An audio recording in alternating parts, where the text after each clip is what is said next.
ஆமே. தேவன் நமக்கு தந்த கர்த்தர் மகா நல்லவர், அவர் கிருபை மகா பெரியது. நம்முடைய வேர்ல்டு ஷேக்கர்ஸ் பைபிள் காலேஜில் நம்ம 4வது சப்ஜெக்ட் படிக்கிறோம். எதெல்லாம் முடித்திருக்கோன்னு யாரு சொல்றீங்க? முதலாவது சப்ஜெக்ட் பேர் என்ன? விசுவாசியின் அதிகாரம். Kingdom principle. கிங்டம். தேவனுடைய ராஜ்யம். ஆமா, நீங்க எல்லாம் நோட் பண்ணி வைத்துக் கொள்ளுங்க. முதலாவது நம்ம படித்த பாடம் தேவனுடைய ராஜ்யம் செயல்படும் முறை, கிங்டம் பிரின்சிபல் என்று சொல்லி பார்த்தோம். இரண்டாவது விசுவாசியின் அதிகாரம் பார்த்தோம். மூன்றாவது தேவன் நாம் சுகமாய் இருக்கிறதை விரும்புகிறார் என்று சொல்லி பார்த்தோம். லிதியா சிஸ்டர், நான் சொல்றது கரெக்டா? Okay, very good. நான்காவது ஆவி ஆத்துமா சரீரம் என்கிற இந்த பாடத்தை நம்ம படித்து கொண்டிருக்கிறோம். ஸோ எதிர்கால சந்ததிக்காக நான் இதை காண்பிக்க விரும்புகிறேன். ஆவி ஆத்துமா சரீரம் மிகவும் அடிப்படையான, அதே வேளையில மிகவும் வெளிப்பாடு நிறைந்த இந்த 4வது சப்ஜெக்டை படிக்கிறோம். இன்றைக்கு நமக்கு 8வது வகுப்பு. இந்த புஸ்தகத்தில் உள்ள 14வது சாப்டர், அத்தியாயம் 14 நம்ம பல ரகசியங்களை கற்றுக்கொள்ள தேவனுடைய ஆவியானவர் உதவி செய்வாராக. ஸோ இதை நாம் படிக்க படிக்க நம்முடைய உள்ளம் சொல்லுவாங்க, எழுதியிருக்கு பாருங்க, நம்முடைய உள்ளம் கொழுந்து விட்டு எரிகிற அனுபவம் எல்லாருக்கும் உண்டாகிறது.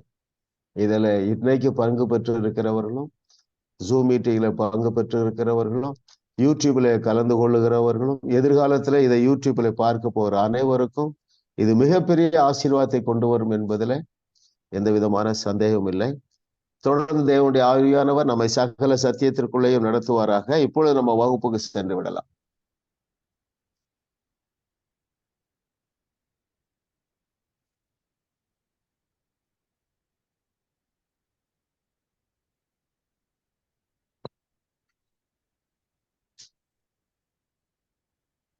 தேவ பிள்ளைகளுடைய மகிமைக்காக தேவன் எதை ஏற்படுத்தி வைத்துள்ளார்?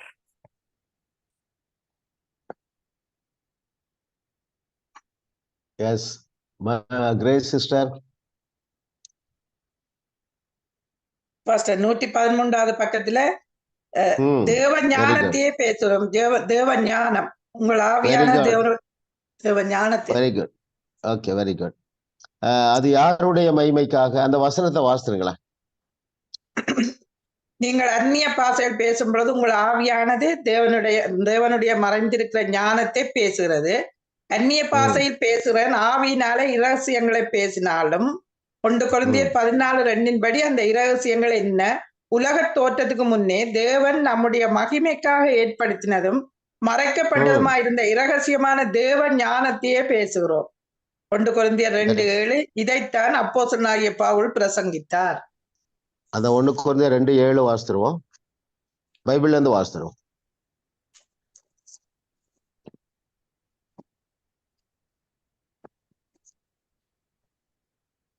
யாராவது வாசிங்க. 1 கொரிந்தியர் 2:7 7வது வசனம். உலக தோற்றத்துக்கு முன்னே தேவன் நம்முடைய மகிமைக்காக ஏற்படுத்தினதும் மறைக்கப்பட்டதுமா இருந்த இரகசியமான தேவ ஞானத்தையே பேசுகிறோம். Very good. அது யாருடைய மகிமைக்காக? எங்களுக்காக, நம்முடைய மகிமைக்காக. எதை நாம் பேசுகிறோம்? தேவ ஞானத்தை பேசுகிறோம். அந்த தேவ ஞானம் நமக்கு எப்படி வந்தது? தேவனுடைய வார்த்தைக்கு இயேசு கிறிஸ்துவே எங்களின் ஞானம். Very good. அதை மறந்துட வேண்டாம். அது 1 கொரிந்தியர் 1:24 26 31. ஓகே. அடுத்து, அது எப்பொழுது ஏற்படுத்தப்பட்டது? உலக தோற்றத்திற்கு முன்னே ஏற்படுத்தப்பட்டது. எப்பொழுது அது நமக்குள்ளே வந்து சேர்ந்தது? நாங்கள் ரட்சிக்கப்பட்ட ரட்சிக்கப்பட்டது. ஆமா, நம்முடைய எந்த பகுதியிலே நாம் அதை பெற்றிருக்கிறோம்? ஆவியிலே, ஆவி மனுஷன்ல பெற்றிருக்கிறோம். Very good. இப்போ மகிமை என்றால் என்ன? ஆசீர்வாதங்கள், அற்புதங்கள், ஆசீர்வாதங்கள். Okay, okay, very good. அற்புதங்கள் வந்து ஆ. ஆசீர்வாதங்கள். அதாவது இப்படி சொல்லுங்க, அதாவது மகிழ்ச்சி, கீர்த்தி, புகழ்ச்சி, செல்வம், செழிப்பு, எல்லாம். சூப்பர் நேச்சுரல் மிராக்கிள்ஸ் எல்லாம் நிறைந்த பேக்கேஜ். அது நம்முடைய மகிமைக்காக. அதை வாசிக்கலாம். 8:30 வாசிங்க. ரோமர் 8:30. இந்த 8:30 மனப்பாடம் செய்ய முடிந்தவங்க பண்ணிக்கொள்ளுங்கள். மிக மிக முக்கியமான வசனம். பிசாசு நம்ம பக்கத்திலே வரமாட்டான். எவர்களை முன்குறித்தாரோ அவர்களை அழைத்தும் எவர்களை முன்குறித்தாரோ அவர்களை அழைத்தும் இருக்கிறார், எவர்களை அழைத்தாரோ அவர்களை நீதிமான்கள் ஆக்கியும் இருக்கிறார், எவைகளை நீதிமான்கள் ஆக்கினாரோ அவர்களை மகிமையுமாக்கி இருக்கிறார், மகிமைப்படுத்தியும் இருக்கிறார். ஆமென். We are glorified. We were called, we were made God's righteous, then we are glorified. Glorifiedனா இது தேவனுக்குரியது. ஆமா. இதை நீங்க ரிலேட் பண்ணணும்னா எரேமியா 33:9 சொல்றாரு, நான் அவர்களுக்கு செய்ய போகும் எல்லா நன்மை நிமித்தமும் அது தேவனுக்கு மகிழ்ச்சி, கீர்த்தி, புகழ்ச்சி. பாருங்க, அந்த ஸ்டாண்டர்ட்ல தேவன் நம்மை வைத்திருக்கிறார். சரிங்களா? எந்த ஏரியாவெல்லாம் பாருங்க, குறிப்பா நாம் அப்பழுக்கற்றவர்கள் நம்முடைய ஆவி மனிதனிலே, நாம் பரிபூர்ணமாக்கப்பட்டவர்கள், பரிசுத்தமாக்கப்பட்டவர்கள், நீதிமான்கள் ஆக்கப்பட்டவர்கள், இயேசு கிறிஸ்து செய்ததை விட மிகப்பெரிய அற்புதங்களை செய்யக்கூடிய ஆற்றல் மிக்கவர். இப்படி நம்முடைய ஸ்டேட்டஸ் தேவனுடைய ஸ்டேட்டஸுக்கு வந்துட்டு. சரிங்களா? இதை நீங்க மறந்துடவே கூடாது. எப்படி இயேசு கிறிஸ்து, பவுல் எல்லாம் என்ன செஞ்சாங்க? எந்த ஒரு பிரச்சனையும் அவர்கள் விட்டு வைப்பதே இல்லை. தாங்கள் தான் தீர்வு என்கிற அண்டர்ஸ்டாண்டிங்கோட உலகத்துல வாழ்ந்தாங்க. அதான் தேவர்கள். சரிங்களா? தேவன் என்று சொன்னால் எந்த பிரச்சனையும் நான் தீர்த்து வைக்கக்கூடிய ஆற்றல் மிக்கவன். இவ்வளவு நாள் நம்ம எந்த ஒரு அறியாமையில இருந்தோம்னா, am I qualified? இன்னும் எனக்கு முழுமையான விடுதலை இல்லையே, am I qualified? இப்ப அதுக்கு உங்க மனசு எல்லாம் செட் ஆயிருக்கும். I am fully qualified in my spirit man. My Lord is so pleased with that.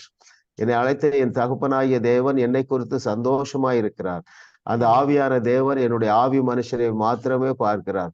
அது முற்றிலுமாக தகுதியாக்கப்பட்டு இருக்கிறது.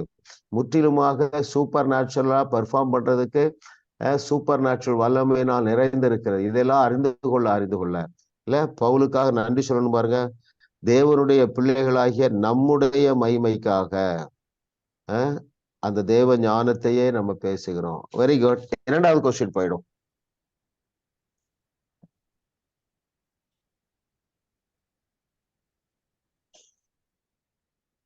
எந்த எண்ணங்கள் தேவனிடத்திலிருந்து வராதவை? ஜெயா சிஸ்டர், எந்த எண்ணங்கள் தேவனிடத்திலிருந்து வராதவை? தேவனுடைய வார்த்தைக்கு ஒத்து வராத எண்ணங்கள். பேஜ் வந்து 119.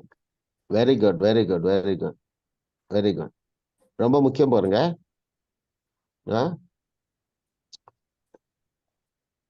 119 பக்கத்துல டாப் பேராகிராஃப் பாட்டத்துல, எப்பொழுது எல்லாம் கர்த்தருடைய வார்த்தைக்கு ஒத்து வராத வண்ணங்கள் உங்கள் மனதிலே வந்து போகிறதோ உடனடியாக நீங்கள் முடிவு செய்து விடலாம், இது தேவனிடத்திலிருந்து வந்தது அல்ல. ஒரு சில உதாரணங்கள் சொல்லுங்களேன். உங்களுடைய எக்ஸ்பீரியன்ஸ் சொல்லலாம், பைபிள்ல இருந்து சொல்லலாம்.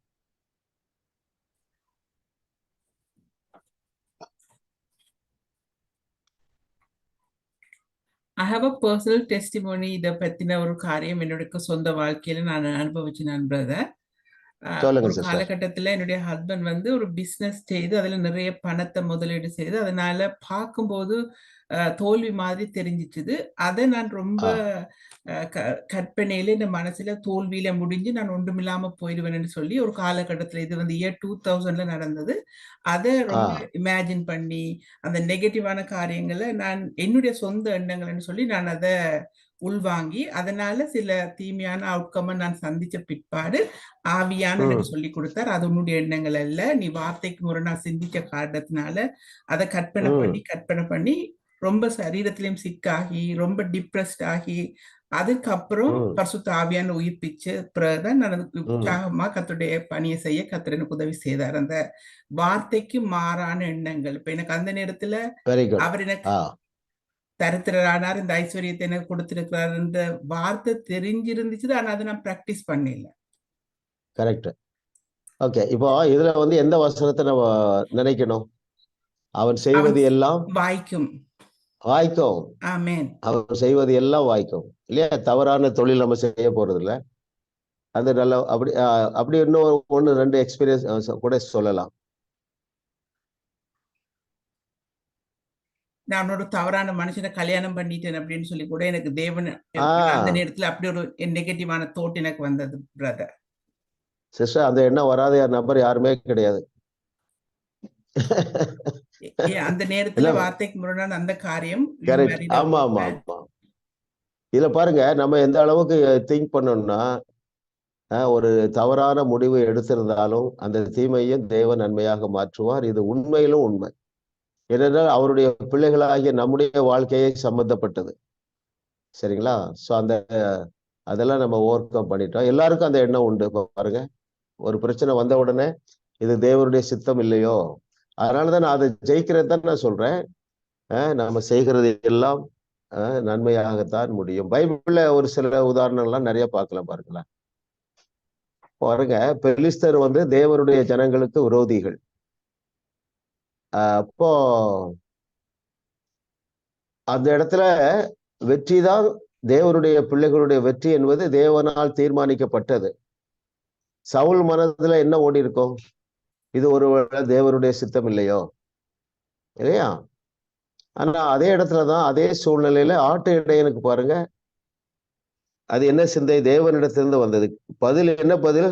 எப்பொழுதெல்லாம் கர்த்தருடைய வார்த்தைக்கு ஒத்து வராத எண்ணங்கள் உங்கள் மனதிலே போகிறதோ உடனடியாக நீங்கள் முடிவு செய்து விடலாம், இது தேவனிடத்திலிருந்து வந்தது அல்ல. பொதுவா ஒரு வியாதி வரும்போது வந்துரும் பாருங்களா, ஒரு சின்ன ஒரு ஃபீவர் வந்தா கூட நம்ம மனசு எங்க போயிருது? அப்படி இருக்குமோ, இப்படி இருக்குமோ? ஆனா நம்ம எந்த வசனத்தை கொண்டு ஜெயிக்கிறோம்? நீடித்த நாட்களால் என்னை திருப்தி ஆக்குவார். தேவன் சொன்ன 120 ஆண்டுகளும் நான் பலசாலியா வாழ்வேன், இல்லையா? இதுதான். அப்போ ஒரு பிரச்சனையினுடைய முடிவு எங்கே துவங்குகிறது என்றால் எண்ணங்களில தான் தோணுது. அவனுடைய இருதயத்தின் நினைவு எப்படி இருக்கிறதோ அப்படியே அவன் இருக்கிறான், இல்லையா? ஆனாலும் விழுந்து போன இந்த உலகத்திலே இது நமக்கு ஒரு அன்றாட போராட்டம். சின்ன சின்ன காரியங்கள்லயும் வருது, பெரிய காரியத்தில வருது. ஒரு ஆள் மனதுல நமக்கு ஸ்ட்ராங்கா தெரியணும், நான் தான் ஜெயம் எடுப்பேன், நான் தான் வெற்றி சிறப்பேன் என்கிற ஒரு நல்ல கரெக்டான டெஸ்ட் பண்ணி சொன்னீங்க. எல்லாருக்கும் அந்த மாதிரி எக்ஸ்பீரியன்ஸ் இருக்கு பாருங்க. அவன் இன்னும் கூட சிலருக்கு இருக்குன்னு என்னுடைய மனதில் தோணுது. பிரதர், உங்களுக்கு தெரியாது, நான் நிச்சயமாகவே இந்த திருமணம் தேவனுடைய சித்தம் அல்ல என்று நீங்க நினைத்து கொண்டு இருக்கலாம். இன்றைக்கு மனதை மாற்றுங்கள், சரிங்களா? தேவன் எல்லாவற்றையும் நன்மைக்கு ஏதாகவே நடத்துகிறார் என்று நீங்க அறிந்து கொள்ளுங்க. பெரிய சமாதானத்தை, பெரிய சந்தோஷத்தை தேவன் நம்ம எல்லாருக்கும் வைத்திருக்கிறார். 3வது கேள்வி போயிடும். அந்நிய பாஷையில் பேசும்போது எங்கே எதை கட்டவிழ்த்து விடுகிறோம்?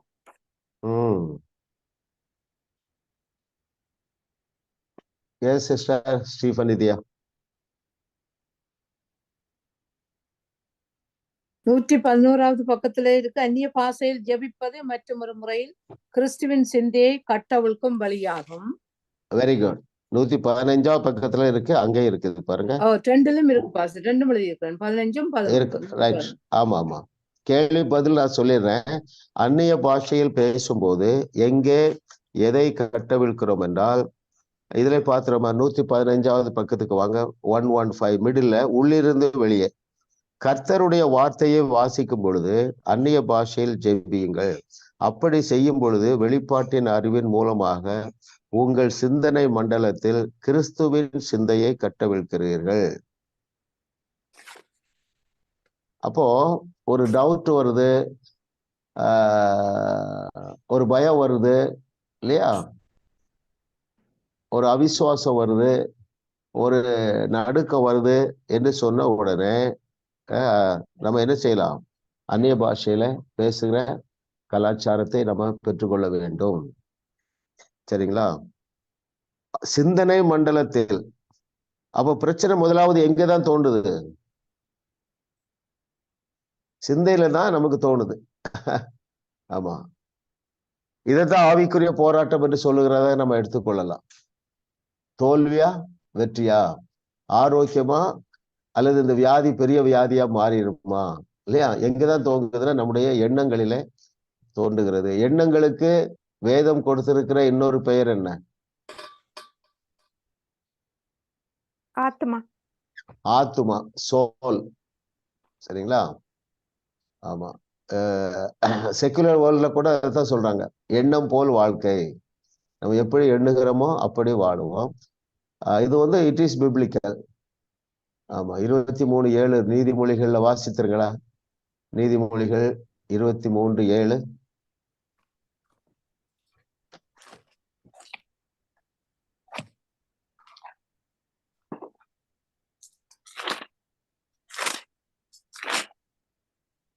வாசிக்கிறேன் பாஸ்டர். அவன் இருதயத்தின் நினைவு எப்படியோ அப்படியே அவன் இருக்கிறான்.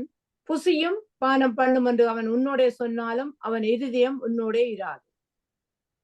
பாருங்க, இப்பொழுது நம்ம இருக்கிற இந்த ஸ்டேட்டஸ், இப்படிப்பட்ட ஒரு வாழ்க்கை, இப்படிப்பட்ட ஒரு சூழ்நிலைகளுக்கு நம்ம 5 வருஷம் 10 வருஷத்துக்கு முன்னாடி என்ன நினைச்சோமோ அதான் இப்பொழுது ஹார்வெஸ்ட் பண்றோம். இருதயத்தின் நினைவு எப்படியோ அப்படியே அவன் இருக்கிறான். அப்போ நம்ம இதைத்தான் பவுல் சொல்றாரு 12:2, மனதை புதிதாக்குங்கள், எண்ணத்தை புதிதாக்குங்கள், எண்ணத்தை தேவனுடைய வார்த்தைக்கு நேராக திருப்புங்கள். இதுல இன்னொரு பாயிண்ட் சொல்ல நான் விரும்புகிறேன். we are called not only to defend. நம்ம வந்து டிஃபென்ஸ்ல விளையாடக்கூடாது, அஃபென்ஸ்ல விளையாடணும்.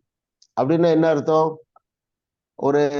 ஒரு பலவீனம், ஒரு துர்ச்செய்தி வருதுன்னா, ஒரு பலவீனம்னு எப்படி டாக்டர் ஏதாவது ஒண்ணு சொல்றாங்கன்னா, இல்ல நான் சுகமடைந்தேன், அவருடைய தழும்புகளால் குணமாக்கப்பட்டிருக்கிறேன், தோல்வி எண்ணத்தை கொண்டு வர்ற பிசாசு அப்பாலே போ, அதோட நிறுத்தாம அஃபென்ஸ் போங்க, ஃபார்வர்டு போங்க. என்ன பண்ணோம்?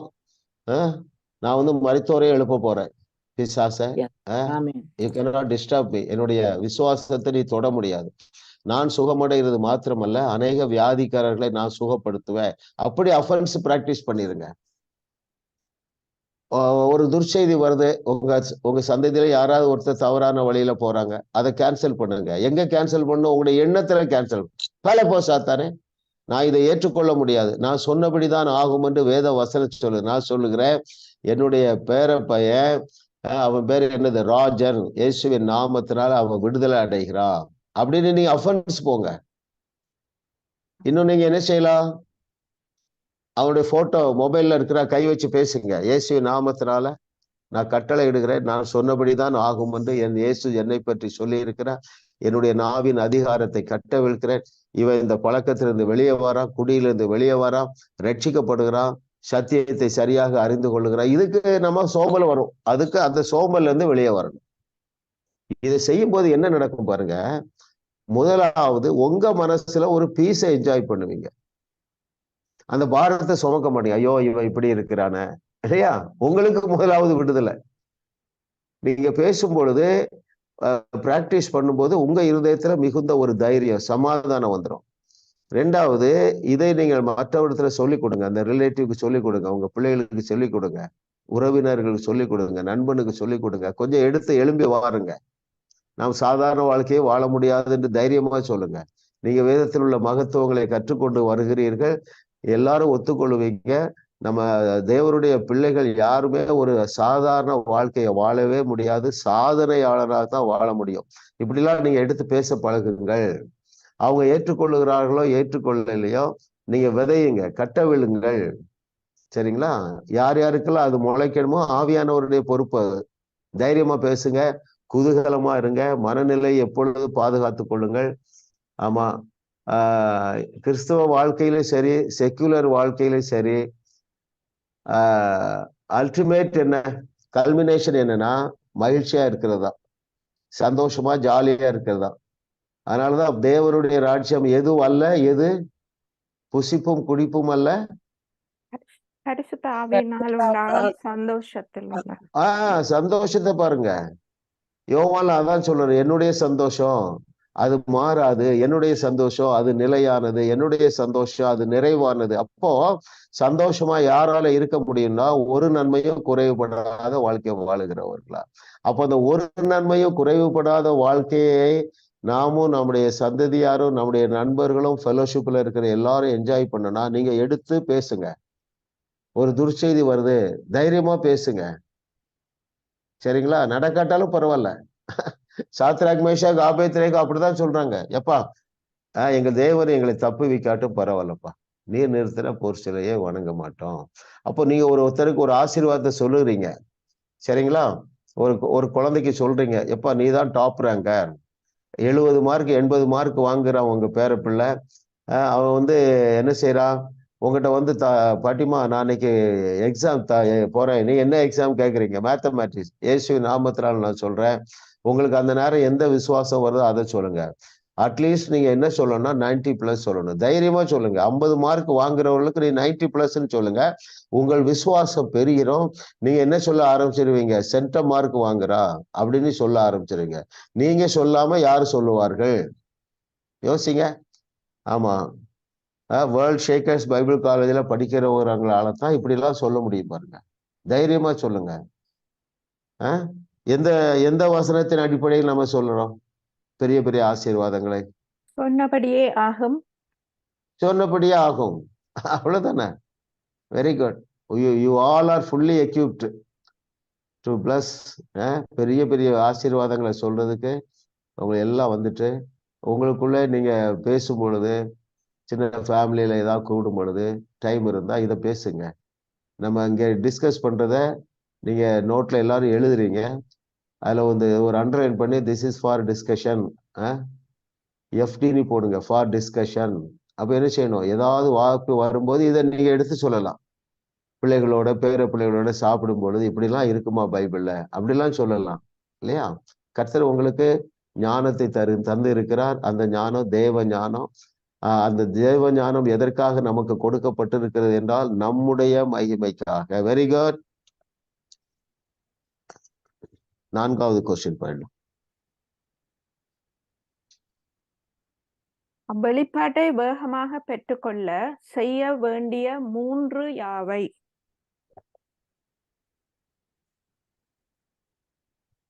Very good. ரஞ்சனி படிச்சீங்களா? ஓகே, சொல்றேன். வெரி குட், சொல்லுங்க. வெளிப்பாட்டு அடைய வேகமான பாதை என்னவென்றால் கர்த்தருடைய வார்த்தையை தியானித்தல், அந்நிய பாஷையில் பேசுதல், வியாக்கியானத்தை பெறுவதே ஆகும். வெரி குட், சூப்பரா சொல்லிட்டீங்க. Very good sister Ranjani. ஆமா, கர்த்தருடைய வார்த்தையை தியானித்தல் இல்லையா? இப்ப நீங்க இதை ப்ரிப்பேர் பண்ணும்போது வார்த்தையை தியானிக்கிறீங்க, கிளாஸ்லயே வார்த்தையை தியானிக்கிறீங்க. 2வது அந்நிய பாஷையில என்னுடைய ஞானத்தின்படி நான் புரிந்து கொண்டிருக்கிறபடி உங்க குழுவுல எல்லாருமே நல்ல அந்நிய பாஷை பேசுறீங்கன்னு நினைக்கிறேன். சரிங்களா? ஆமா, ஒருவேளை இன்னும் அந்நிய பாஷையை பெற்றுக்கொள்ளாமல் யாரு இருந்தா, லிதியா சிஸ்டர் யாரு உங்க டீம்ல யாரும் அப்படி லீட் பண்றாங்களா? என்னத பாஷை சொல்றீங்க? அந்நிய பாஷை. அந்நிய பாஷை பெறாதவர்களை நீங்க நடத்துறதுக்கு யாராவது உங்க டீம்ல? S pastor. Very good, very good. நீங்க லிதியா சிஸ்டர், ஜெயா சிஸ்டர் கான்டாக்ட் பண்ணுங்க. குற்ற உணர்வுக்குள்ள போக வேண்டிய அவசியம் இல்லை. வேதத்துல ஒரு வசனம் சொல்லுது, எல்லாரும் அந்நிய பாஷை பேசல அப்படின்னு பவுல் சொல்றாரு. சரிங்களா? ஆனாலும் நீங்க விசுவாசத்தோட பேசுங்க. வியாக்கியானம், அதாவது அதனுடைய விளக்கத்தை பெறுங்கள் என்று சொல்றாரு. ஏன்னா அந்நிய பாஷை பேசும்போது ஆவியானவர் இடைப்படுகிறார், அதற்குரிய வெளிச்சத்தை தருகிறாரு. சரிங்களா? சோ இப்படி வசனத்துல மூழ்கினவர்கள். சரிங்களா? ஆமா, வசனத்துல மூழ்கணும், அவ்வளவுதான். ஆமா, வசனத்துல மூழ்கணும். இதை போல சந்தோஷமான வாழ்க்கை ஒன்றுமே இல்லை. கர்த்தர் உங்களையும் உங்கள் சந்ததியையும் பெரிய ஒரு நோக்கத்திற்காக ஆயத்தம் பண்ணி கொண்டு இருக்கிறார். இன்னைக்கு இந்த டிஸ்கஷனுக்கு பிறகு உங்களுடைய வாழ்க்கையில வந்ததல்ல, உங்கள் சந்ததியில கண்டிப்பா மாற்றம் வந்திருக்கும். உங்க கணவன், உங்களுடைய மனைவி, உங்க பிள்ளைகள், பேர பிள்ளைகள் மத்தியிலும் கண்டிப்பாக மாற்றம் வந்திருக்கும். ஏனென்றால் நீங்கள் வேத வசனத்தை, சத்தியத்தை சரியாக அறிகிறீர்கள். 5வது கொஸ்டின் போயிடலாம். எதை தூக்கி எறிய வேண்டும்? Very good. மேட்சி சிஸ்டர். பாஸ்டர் 112வது பக்கம். நான் விசுவாசிப்பதற்கு எதிராக செயல்படுகிற எல்லா எண்ணங்களையும் நான் தூக்கி எறியவன். கரெக்ட். ரொம்ப முக்கியமான, எல்லா கொஸ்டினும் முக்கியமான கொஸ்டின் தான். எண்ணத்திலே நம்ம கிள்ளி எறிஞ்சிடணும் இல்லையா? எண்ணத்துல என்ன செய்யணும்? வசனத்தை ரெஃபர் பண்ணிட வேண்டியதான். ஒரு பேட் ரிப்போர்ட் வருது ஹாஸ்பிட்டல் இருந்து, உடனே நமக்கு வசனம் தான், அவருடைய தழும்புகளால் குணமானோம். சரிங்களா? அவரே நம் பரிகாரியாகிய கர்த்தர், அதாவது அவரே நம்முடைய டாக்டர். இந்த வசனங்கள்லாம் எடுத்து நீங்க என்ன செய்யணும்?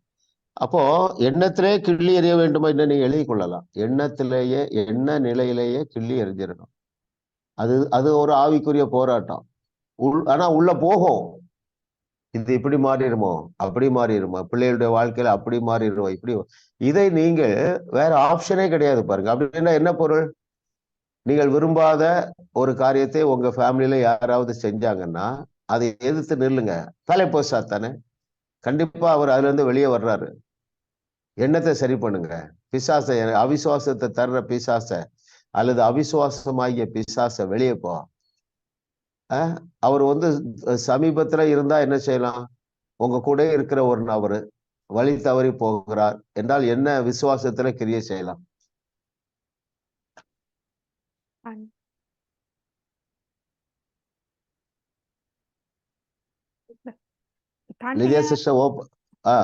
தண்ணிய நாங்க ப்ரே சொல்லி வெரி குட், போய் ரூம்ல தெளிச்சு விடலாம். Very good. ஆமா. ஸோ ஏதோ ஒரு சிஸ்டர் போன வாரம் கேட்டாங்க, ஒவ்வொரு வகுப்புலையும் நீங்க தண்ணி ப்ரேயர் பண்ணி தாருங்கன்னு சொல்லி. ஸோ நீங்க தண்ணி எடுத்து வைத்துக்கொள்ள ஞாபகப்படுத்துங்க. அதே நேரத்துல நான் என்ன விரும்புறேன்னா, நீங்களும் அப்படி பேசி தெளிச்சா போதும். குடிக்க கொடுக்கலாம். முதலாவது குடிக்க வேண்டியது நீங்க தான். எனக்கு தோல்வி எண்ணத்தை கொண்டு வர்ற பிசாசு, அப்பாலே போ சாத்தானேன்னு ஒரு கால்டமா தண்ணி எடுத்து குடிச்சிருங்க. மைண்ட் செட் மாறுது. மைண்ட் செட் மாத்திரத்தானே அதை செய்யணும். ஏதோ விசுவாசத்துல பைத்தியக்காரத்தனமான ஒரு கிரியை செய்யலாம். ரைட்? அப்புறம் அந்த போட்டோவை பார்த்து பேசலாம். சரிங்களா? ஆமா, கொஞ்ச நாள் அந்த போட்டோவை எங்க வைங்க, எங்கேயாவது நீங்க அடிக்கடி பாக்குற இடத்துல வைங்க, பார்த்து பேசுங்க. பிசாச, இந்த தம்பியை விட்டு விடு, இவன் சரியான பாதையில தான் நடப்பான். என் மனசே, நீ ஏன் அவிசுவாசப்படுற? நம்ம பிள்ளை சத்தியத்துக்குள்ளதான் நடப்பா. இதுதான் ஆவிக்குரிய போராட்டம். இந்த போராட்டத்தை போராட நீங்க வெகுண்டு எழ வேண்டும். யாருக்கும் ஜெபம் பண்ணலாம். அப்படி சரிங்களா? நம்ம அம்மா அப்பாவுக்கும் ஜெபம் பண்ணலாம். யாருக்காக நம்ம விசுவாசத்துல கிரியை செய்வோம். ஆமா, அவர் தம்முடைய வார்த்தையை அனுப்பி குணமாக்குகிறவர். பாருங்க, நீங்க பேசுற வார்த்தை ஆண்டவருடைய வார்த்தை. ஏன்னா பைபிள் பேஸ்டா தான் நீங்க பேசுவீங்க. ஒரு நபர் சுகமா இருக்கிறது தேவனுடைய விருப்பம். ஒரு செய்தி வருது, சிஸ்டர் உங்களுக்கு தெரியுமா இந்த நபருக்கு ஒரு ஆக்சிடென்ட் உடனே நீங்க கேன்சலுங்கணும். அவங்களுக்கு அது கேட்கணும். ஐ கேன்சல் திஸ். அவங்க கேட்பாங்க, என்ன பேசுறீங்க அப்படிம்பாங்க. இல்லம்மா, இது ஒண்ணுமே பிரச்சனை வராது. சரிங்களா? எந்த பெரிய டேமேஜ் ஆனாலும் இப்பொழுதே எலும்புகள்லாம் ஒட்டிக்கொள்ளும். அந்த ஸ்டைலுக்கு வந்துருவோன்னா அந்த ஸ்டைல் லைஃபுக்கு வந்துருவோம். ஆமா, வேற லைஃப் எல்லாம் போர் அடிச்சிடும். நெகட்டிவ் ரிசல்ட் வரலாம். ஓகே, எத்தனாவது கொஸ்டின் அடுத்தது? 6. ஓகே.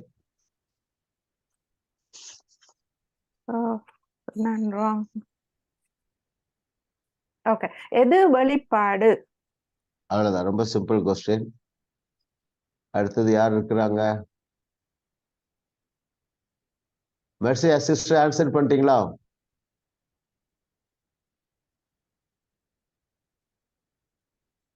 அடுத்தது யாரு? என்னையா கேட்டீங்க? நான் தான் இப்ப ஆன்சர் பண்ணினா. ஓகே. ஓகே ஓகே, நீங்க கரெக்டா பண்ணிட்டீங்களா ஆன்சர்? ஓகே, இப்போ அனட்டா சிஸ்டர், ஜெயக்குமார் அனட்டா.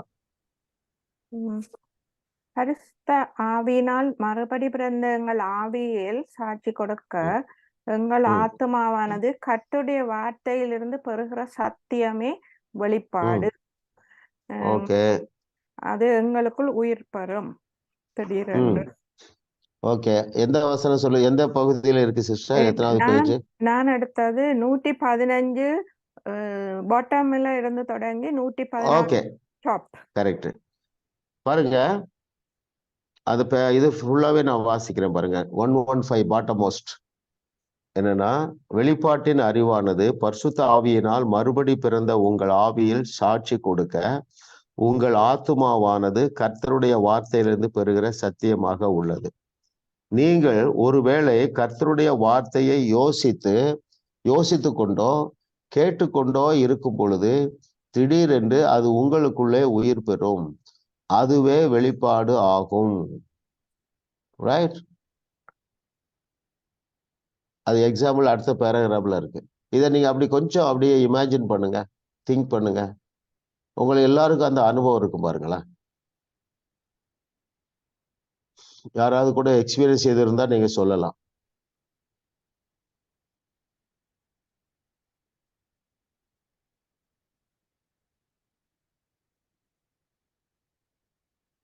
எனக்கு இருக்குது பாஸ்டர். நான் அந்த கண்மலையின் மேல கட்டின வீடு வந்து முடியாம இருக்கும் என்று சொல்லி கர்த்தர் எனக்கு நான் இந்த மகனுக்கு லைஃப் பார்ட்னர் யோசிச்சு கொண்டிருக்கும் போது அவர் எனக்கு அந்த வெளிப்பாடு கொடுத்தவர்.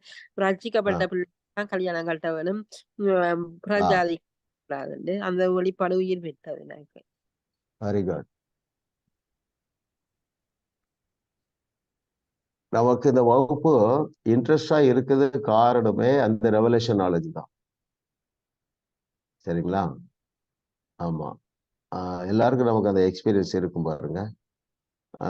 அது ஆண்டவருடைய ஆவியானவர் தருகிற அந்த ரெவலேஷன். இதைத்தான் வேதம் சொல்லுகிறது. வெளிப்பாடு அதாவது யாரு சீர்கெட்டு போகிறார்கள்? தரிசனம் இல்லாத இடத்தில். அதனுடைய ஒரிஜினல் பாஷை என்னன்னா, வெளிப்பாடு இல்லாத இடத்தில் ஜனங்கள் சீர்கெட்டு போகிறார்கள். நம்ம எத்தனைதான் வசனத்தை வாசித்தாலும் அந்த வெளிப்பாடு அறிவு இல்லைன்னா அதனால பிரயோஜனம் ஒன்றும் இல்லை. ஆமா, உங்க சர்ச்சிலாம் நீங்க பார்த்துருப்பீங்க, நல்ல பைபிள் வாசிப்பாங்க, நல்ல பக்தி இருப்பாங்க, ஆனால் ரெவலேஷன் நாலேஜ் இல்லாமலே இருப்பாங்க. அவர்களுக்கு அந்த வசனம் வேலை செய்கிறது இல்லை. அவர்களுக்கு அந்த வசனம் வேலை செய்கிறது இல்லை. தாவீதுக்கு பழைய ஏற்பாட்டுல வெளிப்பாடு இருந்தது. என்ன வெளிப்பாடு இருந்தது? உம்மால் நான் ஒரு சேனைக்குள் பாய்வேன், உம்மால் நான் ஒரு மதிலை தாண்டுவேன். புதிய ஏற்பாட்டுல பவுலுக்கு என்ன வெளிப்பாடு இருந்தது? அறிகிற அறிவுக்காக எல்லாவற்றையும் நஷ்டமும் குப்பையுமாய். வெரி குட், நல்ல வெளிப்பாடு. வேற என்ன வெளிப்பாடு அவன் சொல்றான்? என்னை பலப்படுத்துகிற கிறிஸ்துவ I can do all things through Christ which strengthens me. Yes, ஆமா, என்னுடைய பலனாக என்னை பலப்படுத்துகிற ஒருத்தர் இருக்காருப்பா. அதனால நான் என்ன செய்வேன்? எல்லாவற்றையும் செய்வேன். ஆமா, இப்பவும் நமக்கு அந்த தெம்பு வந்து பாருங்க, என்னால எல்லாம் செய்ய முடியும், ஏனென்றால் தேவன் என்னை தகுதிப்படுத்தி விட்டார். நீங்க அந்த வெளிப்பாடு இல்லைன்னா முக்கியமான வசனங்கள் இருளாகவே இருந்து விடுகிறது. பலமுறை நம்ம வாசித்திருக்கோம் இல்லையா? இந்த சத்தியத்தை அறிவதற்கு முன்பதாகவே பல முறை பல வசனங்களை வாசித்திருக்கோம். நம்ம மைண்ட்ல அது டச் பண்ணவே இல்லை பாருங்க. உதாரணத்துக்கு, நீங்கள் நீதிமான்கள் ஆக்கப்பட்டு இருக்கிறீர்கள், பரிசுத்தவான் ஆக்கப்பட்டு இருக்கிறீர்கள், பரிபூர்ணமாக்க, இதெல்லாம் நமக்கு ஒரு சம்மதம் இல்லாத வசனமாக இருந்தது இல்லையா? ஆமா, சோ இதை நமக்கு ரொம்ப தெளிவாக கற்றுக் கொடுத்த ஆண்ட்ரூமாக்காக நம்ம ஆண்டவருக்கு நன்றி சொல்லணும் பாருங்க. இவைகள் எல்லாமே நம்முடைய வாழ்க்கையில நிஜமாக மாறிவிட்டன. It is God's grace. அடுத்த கொஸ்டின் போலாம்.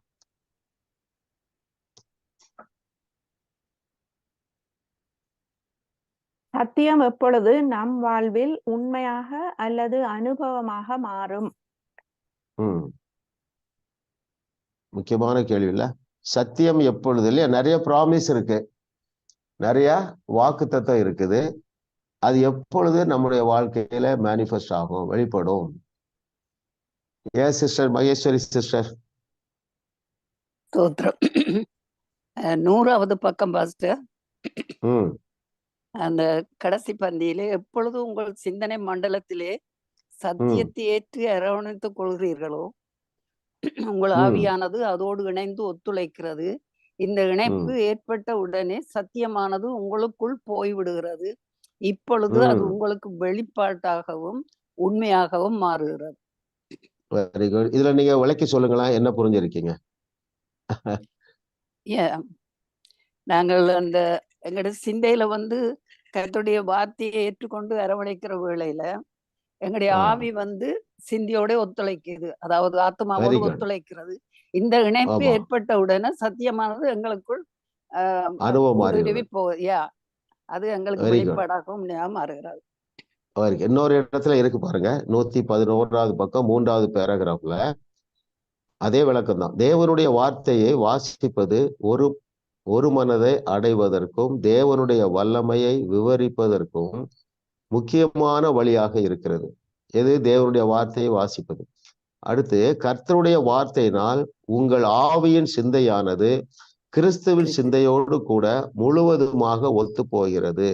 கர்த்தருடைய வார்த்தையில் இருக்கும் சத்தியமானது உங்கள் சிந்தனை மண்டலத்தில் வேரூன்றும் பொழுது உங்கள் ஆவியின் சிந்தையில் உள்ள அதே அறிவானது உங்களுக்குள் எழும்பி அது உங்களுடையதாகிறது. அது தேவனுடைய வல்லமையை இழுத்து உள்ளே தக்க வைத்து காண்கிற மண்டலத்திலே அது வெளிப்பட ஆரம்பிக்கிறது. ஆகவே நீங்கள் அதன் செயல்களை காண ஆரம்பிக்கிறீர்கள். நீங்க பார்த்திருப்பீங்க, நான் சில செய்திகள்ல மொபைல் போனை எடுத்து காண்பிக்கிறேன், அப்புறம் அந்த இது டேபை காமிக்கிறேன். அது அந்த டைம்ல ஒரு ரெவலேஷன் ஆண்டவர் தர்றாரு. ஏன்னா எதை நான் ரெஃபர் பண்றேன்? என்னுடைய சிந்தையில பைபிள்ல இப்படித்தான் நடந்திருக்கு. அவருடைய ட்ரெஸ்ஸை தொட்டவங்க சுகமானார்கள், அவருடைய நிழல் பட்டு சுகமானார்கள் இல்லையா? அப்போ அந்த நேரத்துல ஒரு ரெவலேஷன் வர்றதுனால மிராக்கிள் பண்றது ரொம்ப ஈஸியா இருக்கு. நம்ம இதுலதான் ஒரு சிஸ்டர் சொன்னாங்க, நான் அந்த மொபைல் போனை தொட்ட, கர்த்தர் எனக்கு அற்புதம் செய்தார் என்று சொன்னேன். ஆமா, அதுலதான் நீங்க வளர்ந்து கொண்டே இருக்கிறீர்கள். இது உங்களுக்கு அன்றாட அனுபவமாக மாறிவிடும் என்று கர்த்தர் சொல்லுகிறார். எல்லா பகுதியிலையும் நீங்க இதை ஒர்க் பண்ணுங்க. தேவன் ஒரு பெரிய நோக்கத்திற்காகவே நம்ம இப்படி ஆயத்தமாக்கி கொண்டு இருக்கிறார். இது சிம்பிளா சொல்ல போனா, ஆவியில் பெற்றுள்ள 100% ஆசீர்வாதங்களை சிந்தனை மண்டலம் ஏற்றுக்கொள்ளும் பொழுது, அதாவது ஒன்று காரியம் தெரிஞ்சிட்டு, என்னுடைய ஸ்பிரிட் மேன்ல 2 காரியங்கள் நடந்திருக்கு குறைந்தது. ஒன்று, ஐ ஆம் fully qualify in my spirit man. இரண்டாவது, இயேசு கிறிஸ்து செய்ததை விட பெரிய அற்புதங்களை செய்யக்கூடிய வல்லமை என்னுடைய ஸ்பிரிட் மேன்ல நிறைந்து இருக்கிறது. இப்போ நம்முடைய திங்கிங்கும் அதுக்கு ஒத்து வந்துட்டுன்னா துருவாயிடும். ஆமா,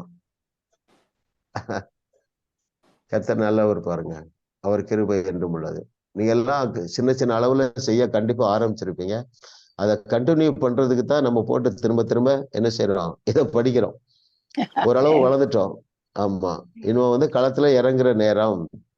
மகேஸ்வரி சிஸ்டருக்குலாம் நிறைய டைம் இருக்கும்.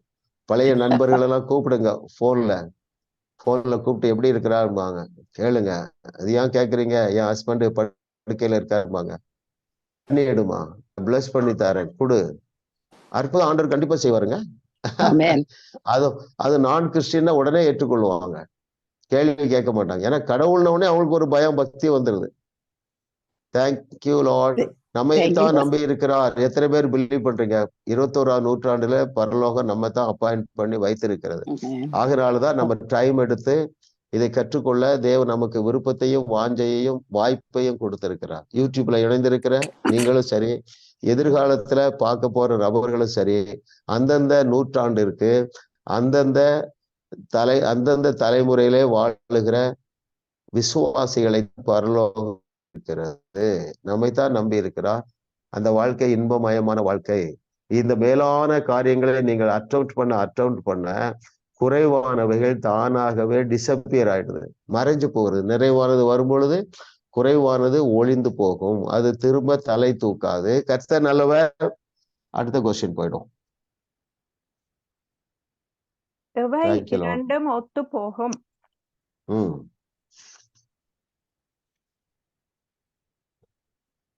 Very good. ஜெயா சிஸ்டர் நீங்க சொல்லிட்டீங்கன்னு நினைக்கிறேன். ரைட், சொல்லிட்டீங்களா இல்லையோ? சொல்லிட்டேன். ஓகே. பிலிப் பிரதர், எந்த எண்ணங்கள் எவை இரண்டும் ஒத்து போகும்? Yes brother. The spirit and the word always agree. Exactly கரெக்டா சொல்லிட்டீங்க. நான் அதை வாசிக்கிறேன். பேஜ் 119ல டாப்ல இருக்கு பாருங்க. ஒவ்வொரு எண்ணத்தையும் வேத வசனத்திலிருந்து நிதானிக்க வேண்டும்.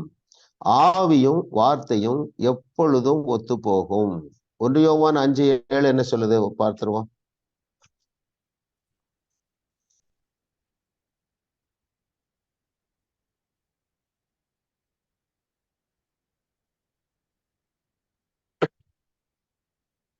ஒன்று யோவான் 5:8 தெளிந்த புத்தி உள்ளவர்களாயிருங்கள், விழித்திருங்கள்.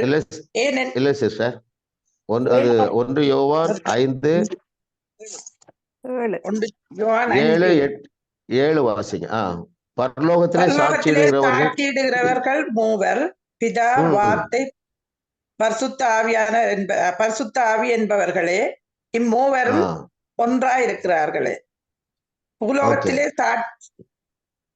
பூலோகத்திலே சாட்சியிடுகிறவைகள் 3, ஆவி, ஜலம், ரத்தம் என்பவைகளை 3ம் ஒருமைப்பட்டிருக்கிறது. ஓகே, பாருங்க, எத்தனை பேர் நீங்க எல்லாம் புரிஞ்சிருப்பீங்கன்னு நினைக்கிறேன். நம்முடைய ஆவி மனிதன் தேவனுடைய வார்த்தையை அப்படியே ஏற்றுக்கொள்ளுகிறான். சரிங்களா? தேவனுடைய வார்த்தை என்பதே ஆவிதான். தேவனுடைய வார்த்தை ஆவியாயும் அந்த ஆவிக்குள்ளே ஜீவனுடையதாகவும் இருக்கிறது. ரைட். அப்போ ஆவி என்றாலே தேவனுடைய வார்த்தை. சோ நம்முடைய ஆவி மனிதன் வார்த்தையை ஏற்றுக்கொள்ளுகிறான். அதை ஏற்றுக்கொள்ள தடுமாறுகிறது. அதுக்கு தான் இந்த பைபிள் ஸ்டடி எல்லாம் நம்ம நடத்துறோம். ஆமா, இது எனக்குரியது, என்னாலும் இதை செய்ய முடியும், என்னாலும் வியாதி இல்லாம வாழ முடியும். அதுதான் நம்ம அந்த ஸ்டேட்டஸ்ல நீங்க எல்லாம் வந்துட்டீங்க பாருங்க. சரிங்களா? எவை இரண்டு ஒத்து போகும் என்றால் ஆவியும் வார்த்தையும். அதாவது நம்முடைய ஆவி மனுஷன் தேவனுடைய வார்த்தையை ஏற்றுக்கொள்ளுகிற நபராக இருக்கிறான். சரிங்களா? அதுக்கு நமக்கு ஸ்ட்ரகிள் கிடையாது. நம்முடைய எண்ணங்கள், நம்முடைய ஆத்மா ஆவியிலே பெற்றிருக்கிற அந்த வசனத்தை ஏற்றுக்கொள்ளும் பொழுது நம்முடைய அதாவது வெளிப்படுகிறது, அற்புதம் வெளிப்படுகிறது, ஆசீர்வாதம் வெளிப்படுகிறது, அன்பு வெளிப்படுகிறது, அத்தனை அற்புதங்களும் நடக்கிறது.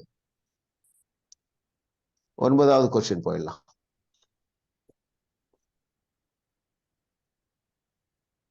பக்தி விருத்தி என்பதின் இரு அர்த்தங்கள் யாவை?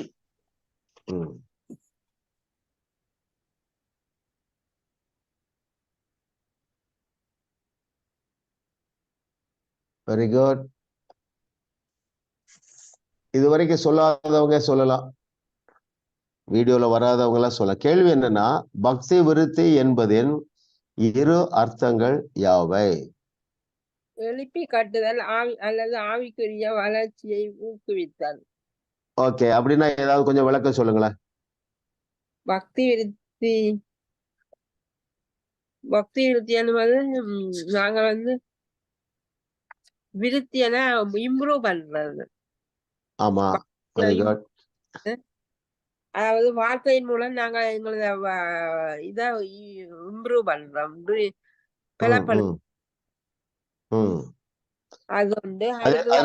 அதிலே தொடர்ந்து வாசிக்கலாம் பாருங்க.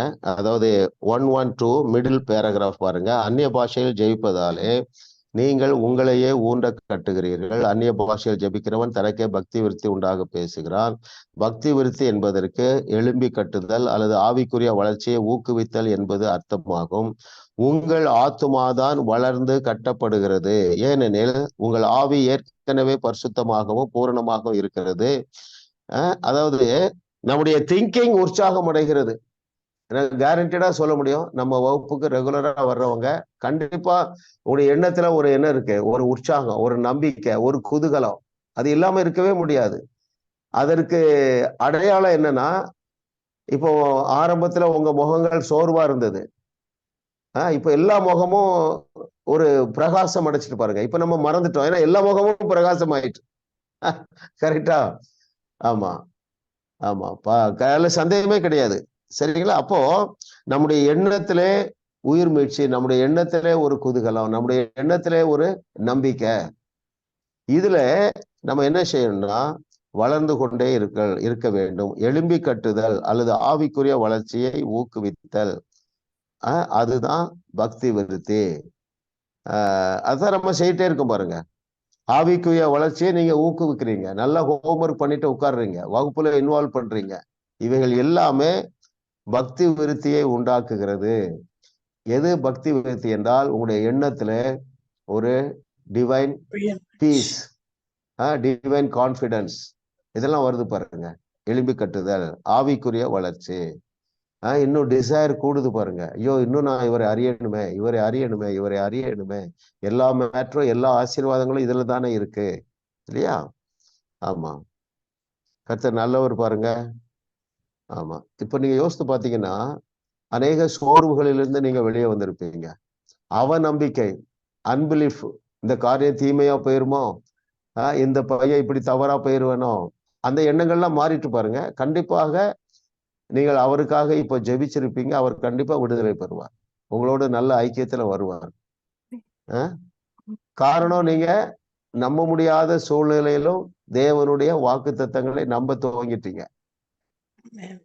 ரெண்டாவது என்ன செய்றீங்கன்னா விசுவாசத்துல கிரியை செய்றீங்க. போட்டோவை பார்த்து பேசுறீங்க, அவனை கூப்பிட்டு சொல்றீங்க, நீ நல்லாதாப்பா இருப்பா. என்னம்மா இப்படி சொல்றீங்க, என்ன இவ்வளவு நாள் இப்படி பேசுறீங்க? இல்லம்மா, ஆண்டவர் உன்னை நல்லாதான் வைப்பாருடா. ஒரு வார்த்தை சொன்னா போதும், ஒரு ஸ்பார்க் வந்துடும் அவனுக்கு. எப்பா, நம்ம அம்மா இப்பதெல்லாம் நம்புறாங்களே, கண்டிப்பா சேஞ்சஸ் வரும். அந்த எண்ணத்துக்குள்ள எல்லாரும் வந்திருப்பீங்க. வராதவர்களை வந்து விடுங்கள், சந்தேகப்படாதீங்க. நம்முடைய சந்ததி நல்லாதான் இருப்பாங்க. ஒருவரும் என்ன செய்ய மாட்டாங்க, விழுந்து போக மாட்டார்கள் என்று விசுவாசிங்க. இந்த எழும்பி கட்டும் பொழுது, இந்த ஆவிக்குரிய வளர்ச்சியில நீங்கள் பெருகும் போது, பக்தி விருத்தி அடையும் பொழுது இப்படித்தான் நீங்க பேசுவீர்கள், இப்படித்தான் பேச வேண்டும். அந்த சிந்தையை எப்பொழுதுமே நம்ம என்ன செய்வோம், கரெக்ட் பண்ணிட்டே போயிருப்போம். கடைசி கொஸ்டின் போயிடலாம். நம்முடைய மறுபடி பிறந்த ஆவியிலே என்ன சிந்தை உள்ளது? Very good. சொல்லாதவங்க சொன்னா நல்லா இருக்கும். இதுவரைக்கும் சொல்லாதவர்கள் ஒருவேளை ஸ்கிரீன்ல முகத்தை எஸ் 113வது பக்கத்துல மிடில் பகுதியில எங்கள் மறுபடி பிறந்த ஆவியில் வெளிப்படும் ஞானம் கிறிஸ்துவின் சிந்தை வெளிப்படும். Very good, exactly right. அத 116வது பக்கத்துல இருக்கு பாருங்க, மிடில் பேராகிராஃப் நான் வாசிக்கிறேன். கேள்வி என்னவென்றால், நம்முடைய மறுபடி பிறந்த ஆவியில என்ன சிந்தை உள்ளது? வெளிப்பாட்டின் அறிவு உள்ளிருந்து வெளியாக வருவது, வெளியிலிருந்து உள்ளே போவதல்ல. நீங்கள் ஒருவேளை கர்த்தருடைய வார்த்தையை வாசித்துக் கொண்டு இருக்கலாம், படித்து கொண்டு இருக்கலாம். கிரேக்க பாஷையில் உள்ளவைகள் ஒத்த வாக்கிய அகராதியில் உள்ளது மற்றும் யாரோ ஒருவர் சொன்ன அவர் கருத்துக்களின் வார்த்தையை கேட்டோ படித்து கொண்டோ இருக்கலாம். திடீரென்று கிறிஸ்துவின் சிந்தையை உடைய உங்கள் மறுபடி பிறந்த ஆவியிலிருந்து சத்தியமாகிய ஒன்று உங்களுக்கு உள்ளே இழுக்கப்படுகிறது. உள்ளே இழுக்கப்படுவதை பார்த்து நீங்கள் ஆம், இதுதான் உண்மை, இது உனக்குரியது, இது எனக்குரியது என கூச்சல் இடுவீர்கள். அதுதான் வெளிப்பாட்டின் அறிவு. நம்முடைய மறுபடி பிறந்த சிந்தையில என்ன சிந்தை உள்ளதுன்னா கிறிஸ்துவின் சிந்தை. கிறிஸ்துவின் சிந்தை என்ன செய்யும்? எதை நம்பும்? வார்த்தையை நம்பும்.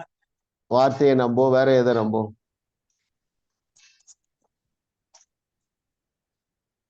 யோசிங்க, யோசிச்சாலே போதும். எதை நம்பும்? காணா ஒரு கல்யாண வீட்டுக்கு போனா எதை நம்பும்?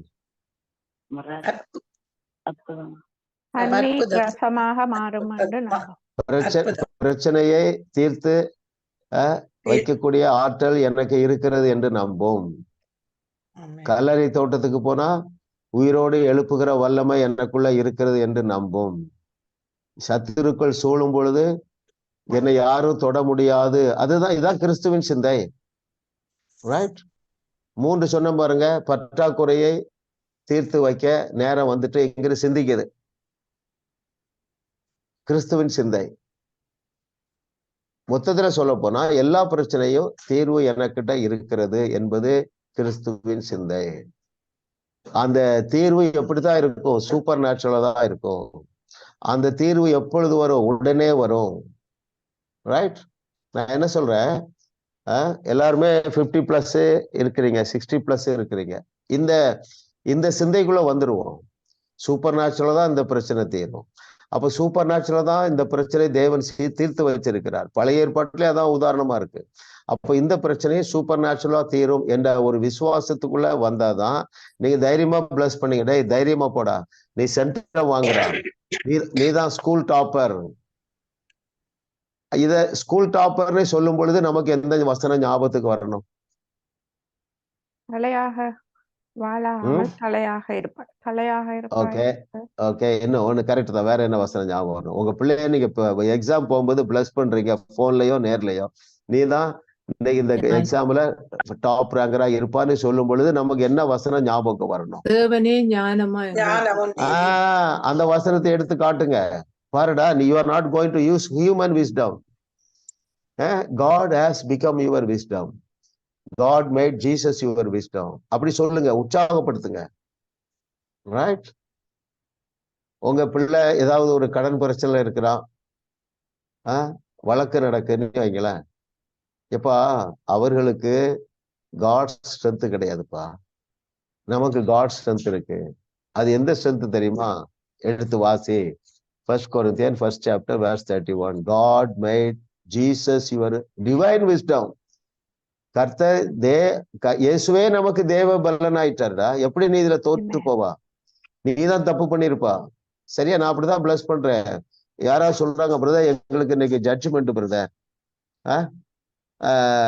அப்படி சொன்ன உடனே யாரு தப்பு அதெல்லாம் விசாரிக்க வேண்டிய அவசியமே இல்லை. நாம சொன்னபடிதான் குற்றவாளியை தப்புவிக்கிற தேவனாக நீங்கள் இருக்கிறீர்கள். தைரியமா சொல்லுங்க, பிரதர் இன்னைக்கு தீர்ப்பு உங்களுக்கு சாதகமா தான் வரும். பிசாசு என்ன சொல்லுவான்? தீர்ப்பு அப்பதே எழுதியாச்சு, மாறாது. நான் சொன்னபடிதான் ஆகும். தைரியமா நீங்க தைரியமாக பேசுங்கள். ஏனென்றால் தேவனுடைய புஸ்தகத்துல இருக்கிற மகத்துவங்களை தேவனுடைய ஆவியானவர் நமக்கு கற்றுத்தந்து கொண்டு இருக்கிறார்.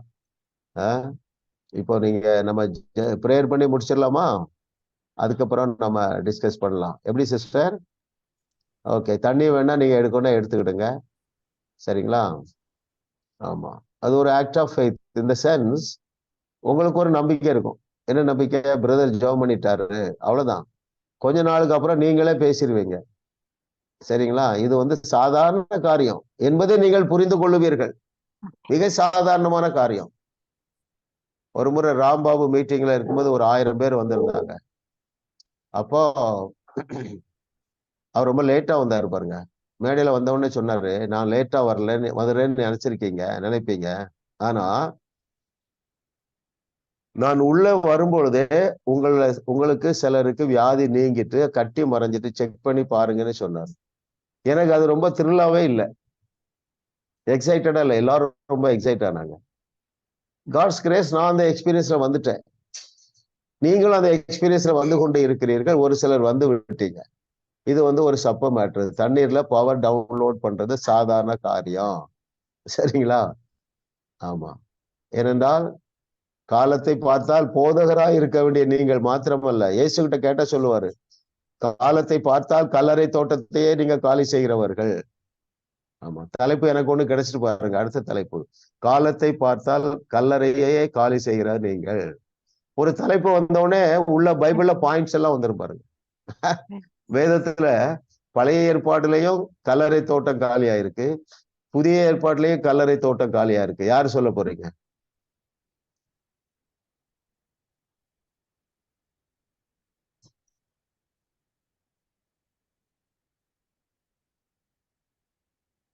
லிதியா சிஸ்டர் நீங்க இது பண்ணல. Very good. நமக்கு அது போதும். பைபிள்ல இல்லாத நம்ம பேச மாட்டோம். எழுந்திருக்கு. புதிய ஏற்பாட்டுல உயிர்த்தெழுந்த போது எல்லா கல்லறைகளும் உயிர் தெழுந்த போதில் அவர் தன்னுடைய ஆவியை தன்னுடைய பிதாவிடத்தில் பிதாவை என் ஆவியை ஒப்புக் கொடுக்கிறேன் என்று சொன்ன பொழுது அநேக பரிசுத்தவான்கள் மரித்த பரிசுத்தவான்கள் எருசலேம் இந்த 2 போதும் நமக்கு நடக்குதோ நடக்கலையோ பைபிள்ல இருந்தா நம்ம பேசுவோம். சரிங்களா? சோ இது எதுக்கு சொன்னோம்? நீங்களே தண்ணீர்ல நான் சொல்றேன், நீங்க ஒரு இடத்துக்கு போறீங்க, உங்களுக்கு லேசா சளி பிடிச்ச மாதிரி இருக்கு, பிசாசு இது பண்ணுவோம், அதாயிருமோ இதாயிருமோ, நீங்க என்ன செய்யுங்க, விரட்டுங்க, போயிடுவான். போகலன்னு வைங்களா, ஒரு 1/4 டம்ளர் தண்ணி அந்த வீட்டுல அந்த ஹோட்டல்ல 1/4 டம்ளர் தண்ணி எடுத்துங்க, பேசுங்க, இயேசு நாமத்தினால இதுல மரித்தோரே உயிரோடு எழுப்பக்கூடிய வல்லமை இருக்கிறது. நான் இதை குடிக்கும் பொழுது என்னுடைய இந்த இது இது ஜலதோஷம் என்னை விட்டு நீங்குகிறதுன்னு சொல்லிட்டு குடிச்சிருங்க. அது என்ன நடக்குதுன்னா, ஏதோ ஒண்ணு செஞ்ச உடனே மைண்ட் அதை அக்செப்ட் பண்ணிடுது. இதுக்கு ரெஃபரன்ஸ் என்ன? பைபிள்ல பழைய ஏற்பாடு. பழைய ஏற்பாட்டுல இருக்கு, புதிய ஏற்பாட்டுல இருக்கு. ஏதோ ஒரு விசுவாச கிரியை, வஸ்திரத்தை தொட்டா சுகமாகுது, தண்ணீர்ல 7 நேரம் குளிச்சா குஷ்டரோகம் போயிருது, சீலோவாங் குளத்துல முகத்தை கழுவுனா கண்ணு திறந்துருது. Very good. இப்போ அப்படி தண்ணீர் எடுத்துக்கொள்ளுங்க. பிதாவே உமக்கு நன்றி அப்பா. Thank you Lord for your goodness. யார் யாரெல்லாம் தண்ணீரை கையில எடுத்திருக்காங்களோ, எதிர்காலத்துல எடுக்கிறவங்களும் சரி, அந்த தண்ணீருக்குள்ள இயற்கைக்கு அப்பாற்பட்ட ஒரு வல்லமையை நான் கட்டவிழ்க்கிறேன். நான் கட்டவிழ்ப்பதை பரலோகம் கட்டவிழ்க்கும் என்று சொன்ன இயேசு கிறிஸ்து நாமத்தினால உம்முடைய பிள்ளைகள் இந்த தண்ணீரை எதெல்லாம் பயன்படுத்துகிறார்களோ அத்தனையிலும் ஒரு அற்புத விடுதலை உண்டாகட்டும், அத்தனையிலும் ஒரு அற்புத சுகம் உண்டாகட்டும், அத்தனையிலும் ஒரு அற்புத செழிப்பு உண்டாகட்டும். தேவரே, நீர் அப்படியே செய்து உம்முடைய நாமத்தை மகிமைப்படுத்துகிறதுக்காக நன்றி. நாங்கள் எங்களுக்கு கற்றுத்தருகிற பரிசுத்த ஆவியானவரே உமக்கு நன்றி. நாங்கள் கற்றுக்கொள்ளுகிற பாடத்தை பிராக்டிஸ் பண்ண தேவனுடைய ஆவியானவர் எங்களுக்கு நினைப்பூட்டுவீராக. இயேசுவின் நாமத்தில் பிதாவே, ஆமென், ஆமென், ஆமென்.